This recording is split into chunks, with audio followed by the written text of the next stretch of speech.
Hey everybody, I done a video last week about writing a song. I broke down how I wrote a song and I reflected on it and decided that it wasn't interactive enough. So what I've decided was I'm going to write a new song. I just wrote it yesterday. I'm going to record the guitar. I'm going to record the vocals. It'll be on a click. And I'm going to open source it in a sense. What I'm going to do is basically release the song and you play whatever you want. You can play, if you want to play kazoo and submit that, that's fine. Someone had suggested that. I'm good with it.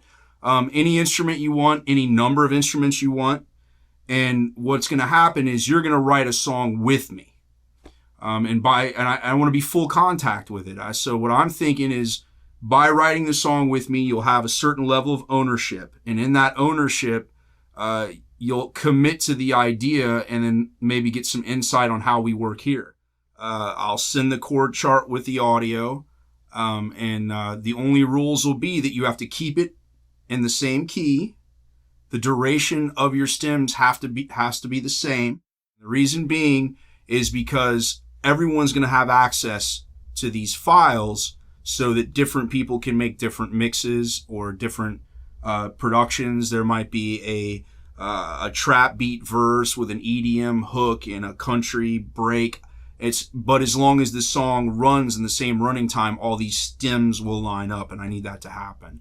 And of course, when it gets into the production phase of it, everyone will be able to move anything anywhere they want, cut and paste anything they want.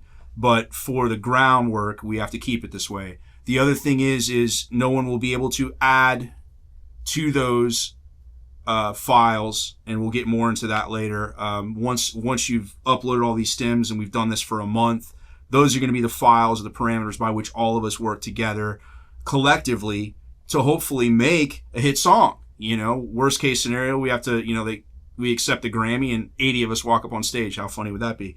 I don't think they give it to us just because of that. Now the song itself is, I'm going to tell you what it's about. That way, when you go to write your parts, you understand the mood. I'm also going to be leaving a verse open. So if you want to write your own verse, if you want to bring in a hip hop artist to put their verse on it, I want that. If you want to come in and you're a singer and you feel like your contribution should be vocals and you want to be my Philip Bailey to Phil Collins and we want to make Easy Lover, let's do that. I'm good with that. I love it. As a matter of fact, if you think my voice is terrible and you think that yours would be better and you want to replace me, do it. Let's do that. The whole idea is that the song is God. And that's what this lesson is going to be about. The lesson is going to be that the song is God. And if the song is the God and we're all working towards it, we're less likely to make the mistake of our egos. And with our peers to be there to check us all, because there's going to be so many of us, fortunately, that a lot of people are interested in this project, you'll understand that we'll be able to interact with each other on a peer basis and say, hey, your bass part's cool, man, but when I did my version of the song, I only used the verse of your bass part. I only used the chorus of your keyboard part, and this will give everyone insights into why they chose what they chose and what they could produce in the future that other people might choose or have a better chance of being chosen. So that's it. That's the rundown. I'll record the song. I'll put it out there. I want you guys to have fun with this thing. I'll be very disappointed if you go to the 20 Weight site and you listen to my playlist and you try to cop what we do. That'll piss me off. It'll piss me off not because I feel like you're trying to rip me off because I'm giving the song. It pissed me off because it makes me think that you don't have enough confidence in yourself to be creative and find your own way of doing it. So seek your own path, please, and take it anywhere. I don't want you going, oh, well, if I make it sound more like what 20 Weight already does, they'll like it more. I might not ultimately be in charge with what version of this song is released. As a matter of fact, I probably won't be. So none of us will in the band. So at that point in time, I think your best bet is to be you and the best version of you that's the most fun for you. Enjoy the hell out of this. I mean, if you decide that you want to go out and record, I don't know, the tires of your car on the interstate hitting the bumps in time, please do. Whatever it takes, do whatever you want. Have fun with it. Go Trent Reznor, go country, go whatever the hell you want. So with that freedom, I expect to see some pretty crazy fun shit, and I think we all do. So, all right, we're going to move on to recording guitar now.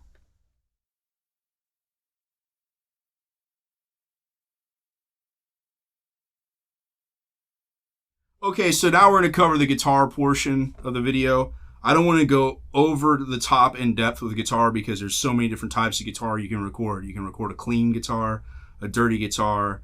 You can record a lead. It can be metal. Some of the things that I will suggest that I do, that's my thing, is I like a guitar that stays in tune. I think that should be everybody's thing. I like new strings. I like good intonation. I like to record a real cabinet. I still haven't found Sims that I like. I have heard Sim sounds that I like, but I didn't make them. So it might be a generational thing. I just don't get down with them. I like Class A amps. I don't like a AB push-pull amp. I like a Class A amp. I like something with EL84s in it. In particular, I like my Hughes and Kettner. It's very much like a Vox on steroids. The other thing is on guitar is I have some basic little tricks I have in my guitar. Well, this one's not working right now, but I have a delay built into my guitar and I have a kill switch. Those are just kind of novelty fun things that I do, and sometimes I need delay on stage, and I don't like messing with pedals because I sing too. The last thing I want to do is have more than one button. I used to use multiple pedals when I played and sang live, and it's a nightmare because I'll kick the distortion button on when I meant to hit the delay button, and then I'll turn on the wah when I meant to turn on the chorus, and meanwhile I'm still singing, and so I just get real frustrated. So now I basically have one button on the floor that goes from clean to dirty, and just light the fires and all that good shit. Approach. I like to approach the guitar after I've written the vocal melody, and I like to try to find the chords that I think make it peppy and fun. I also like to try to find the voicings that work with the vocal melody. That's my approach. I think one of the biggest things that I can't stress enough to young guitar players is metronome. Metronome. Metronome. Metronome. If you're not practicing on a metronome, it's gonna be rough with you as far as you develop. If you develop off of a metronome and you write these really cool licks you like, you're not gonna find out how horribly sporadically out of time and bizarre they are until you actually record them with the band. And then I've seen that turn into like, oh my God, I've been playing that horrible lick for a long time. It's because you need to work on a metronome. And if a metronome is too mundane for you or monotonous, then fine, get a 2/4, just get a basic drum beat on a drum machine and jam with a drum machine. But make sure that you're playing with something that keeps your meter in check. There's nothing more frustrating than seeing a musician out of time, other than being out of key. Make sure your instrument's tuned, make sure you're in key, and make sure you're in time. And that's like 90% of the battle. The metronome's your friend. So like if you got a chord progression like we're going to do in this particular song, we want to make sure we're right on time. So let's break it down where we match the metronome on the verse part. So we're like 1, 2, 3, 4.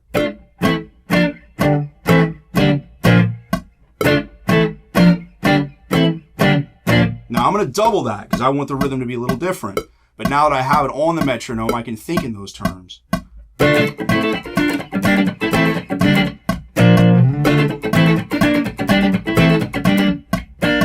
And that's one part. Now, if I practice that part over and over again on the click, I can sleepwalk through that part. And that becomes quintessential for me in particular because I'm singing over the top of it.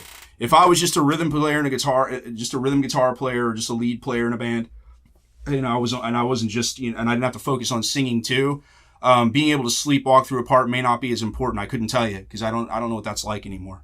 I play on the click repeatedly and I practice a rhythm over and over and over again. I wrote that rhythm yesterday. It's simple. I get it. The whole song's pretty simple. But the truth of the matter is if I can play it perfect every night, then I don't have to think about my guitar hands. I don't have to think about what my guitar is doing, and I can focus as much energy as possible on my vocal part. And to me, that's paramount in a live scenario. Obviously, here in the studio, it's not as important. I can overdub and retrack my guitar part over and over again until I get it right. I'm not a big fan of that. I think it's very uncomfortable. in the sense that it doesn't sound natural. You know, there's no vibe to it. You know, it's like the dynamic from verse to verse doesn't change. So that's kind of boring. So I'd like to be practiced up on a click. I want to be able to nail the part. And if I have to change a few little things, I can. And essentially, I'm going to have to do it live anyway. So I like to practice a lot with a click. To me, that's everything. I mean, I could sit here and show you how I can noodle and shred, and I just don't really give a fuck to. And the reason being is because you can listen to the records, you can hear me play guitar, you can hear my complex metal riffs and my math rock, but this is my pop album, so I'm not interested in that shit right now. I want to be straight balls in time, and I want the quality of the chords to feel good, and that's what I focus my energy on. So now let's talk about, we're going to go on to vocals now. All right, well, now we're going to cover the vocal portion of recording. Generally, I record my vocals alone. I'll set myself up where I use a wireless keyboard. So if I have to move around the room, it's my transport. Try a bunch of different mics, and I found a mic that I really like for me. It's the Advanced Audio CM47 FET. I keep pushing this mic because I keep liking it. I don't know if it's... I've got a lot of other great mics that I have access to, and I've tried a ton of mics, but for some reason I vibe with it. I think part of it is I have a very loud voice, and I think the other part of it is that it has a texture to it that I like. You know, when I listen back to my own voice, I'm like, cool. If you ever do like your own voice, then you're not doing it right. That's one thing a lot of young singers, they get real self-conscious. They're like, oh, I can't stand my voice. Oh, I can't stand. That's good, because it's the learning curve. The more you don't like your own voice, the more you start to examine it and learn how to use it. I can't suggest any more than you have to sing from your diaphragm. So anybody trying to do vocals sitting down, I've never understood that. When I see people sitting down and singing, it just really fucking irks me. It's kind of like, I just want to pick at it. It drives me fucking nuts. If you're going to sing, stand up. You know what? Stand up, because you want your diaphragm to be free to move and not pinched or folded or whatever it takes, because you should be pushing air across your vocal cords, not developing the note up high. The other thing I like to do is I like to record alone, mainly because I'll get in this zone, and it's kind of like having sex. And if someone walked in and put their hand on your ass when you were having sex, you'd freak out a little bit. So I'd like to do my vocal tracks alone. So to all you engineers out there that are recording vocalists, I think it's very important that they have an environment where they feel safe. Not just safe from ridicule, safe from people coming in and interrupting the vibe of the room. Maybe padlock the door, maybe hit somebody with a hammer. I know it sounds kind of weird, but the vocal is the communication between the song and the listener. And the more comfortable the vocalist is, the more personal they can get with their emotions and how they feel about the song, the more that they're going to communicate with the audience, and the more they're going to draw people in. So a lot of times, a dark lit room, wow! So we have the lights so we can record this. The dark lit room, a comfortable environment, because no matter what preamp you use, no matter what mic you use, what compressor, you could have $100,000 of front end. If your singer's not comfortable, confident, and being honest and expressing themselves, the track is going to suck. I don't give a fuck how much you auto-tune it, how much you time align it, how much you homogenize it. It's just going to make it boring. You want a vocalist to be comfortable, excited about the song, thinking about the song they're singing. I try to play the role of the character that I'm singing for. And so in this particular song, I get to be a creepy person. Yay! Which isn't a stretch. And because the song is literally about a guy that has held on to the idea that he knew this girl when he was younger, and they made a deal with each other that they were going to get married if they never found anyone 20 years down the road. And so rather than being a healthy person seeking love, he's waited for 20 years. And the idea that, and I always thought that was interesting. So here we are. Okay, if you haven't met someone in 20 years and I haven't met somebody in 20 years, we'll just get married. How about we get together, have a couple of drinks, and still see if we like each other, you know, not just straight down the aisle. So what I did was create this creepy character. Like, he's really put all his stock in this because this is what he wants. And I don't know if it's necessarily creepy, but just bizarre, you know? So he said he's waiting. So the particular line I'm going to track is kind of the hook. It's, I said I'd wait. I said I'd wait, and I'm here. And he's basically like saying, he's like reiterating. I said, I'd wait for you, and here I am. And so I have to play that role. Like, what kind of person says that?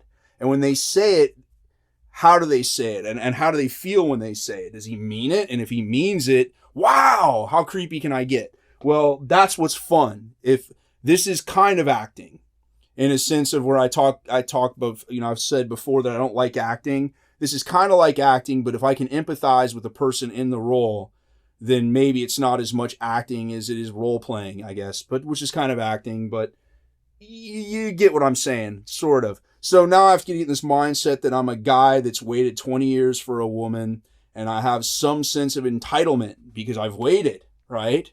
And now I'm delivering to her like, hey, I was good, I waited, which is bizarre. And so to come off with it with confidence, I want the listener to believe me. I want the listener to believe that I honestly think that that's how things go. Otherwise, this song is boring and flat. I want them to think that I'm this weird dude. So now I'm going to play a weird dude.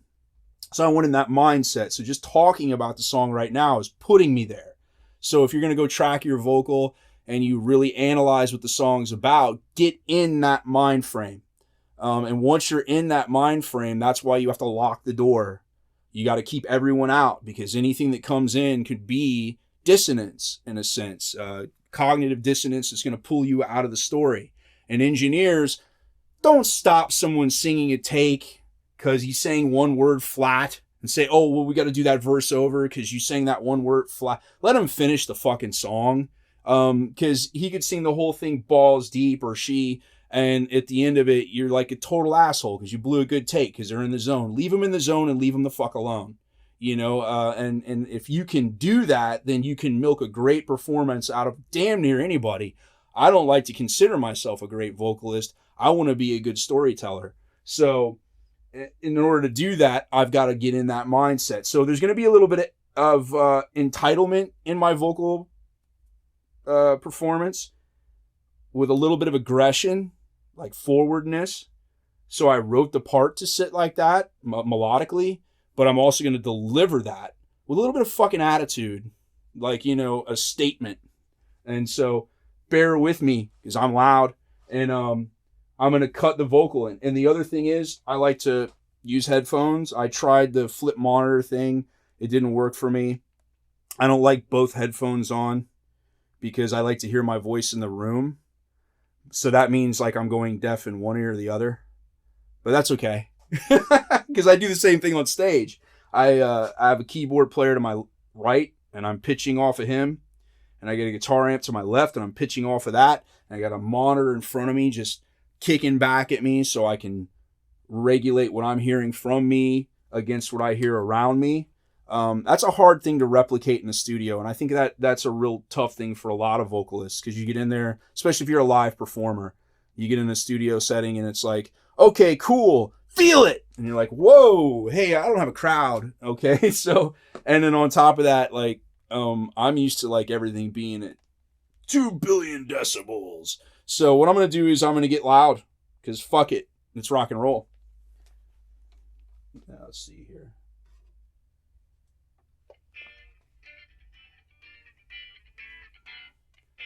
I said I'd wait.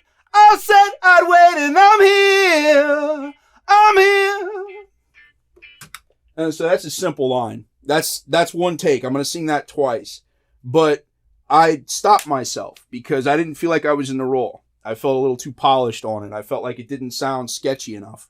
It wasn't weird enough. And so that's more important to me whether I pitched properly or not. There was a couple pitchy notes in there, but I don't really give a fuck. I can train that out. What I can't train out or fix if I have to with some magical plugin is the timbre and the vibe and the inflection of the performance. I want it to be creepy. It's got to be creepy. So it's kind of creepy, but not creepy enough. So I'll try it again.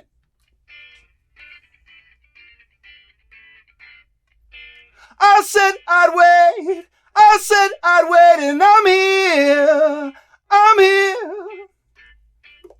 Cool. My last I'm here had a little bit of desperation in it. It's almost like I was running out of air. I was a little creepy. It felt good. I finished the performance and I'm like, ooh, that's good. I'm probably pitchy as fuck, but that's okay because at least I've got a feel for it. So then my next step, what I usually like to do in that instance is analyze it by taking that same piece and opening Auto-Tune and looking where I might have been sharp or flat and what I sang poorly. And then sometimes what I'll do is I'll actually tune that line or the whole performance. I like to do the whole song. I'm not going to do that today because we don't have time. I'm not going to run through this song 14, 15 times and then do what I'm talking about. But then what I like to do is like tune the song if I can, or the parts that I fucking blew. And then I go back and I sing with the tuned version. And that's my litmus against me. I can hear me doing it properly, and if it sounds wavery, I know the new me is fucking it up. It's almost like having a metronome when you're a drummer. If I have a pitch perfect performance of my song that I sing with, I can focus my energy on inflection and vibe and being weird. And then I've always got that perfect note behind me. So if I get wavery and weird, I can be like, oh shit, I got too weird, or I'm a little sharp on that note.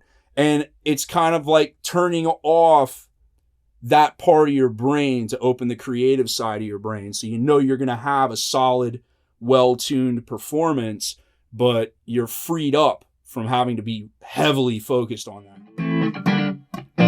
I said I'd wait. I said I'd wait, and I'm here. I'm here.